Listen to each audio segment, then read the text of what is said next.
How to unlink mobile number from apps. Hello everyone, welcome to this channel. I'm Emily and I'm here to help you out today. So without any delay, let's get started. So first of all, let's go to the settings of your device and then scroll down to Google. Tap on it.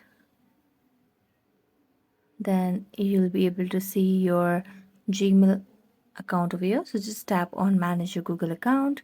Then all you have to do is tap on personal information and scroll down, and you'll be able to see your phone number over here.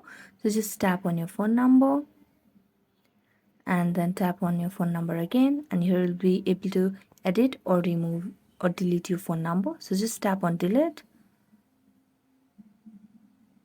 You just have to enter your passkey over here.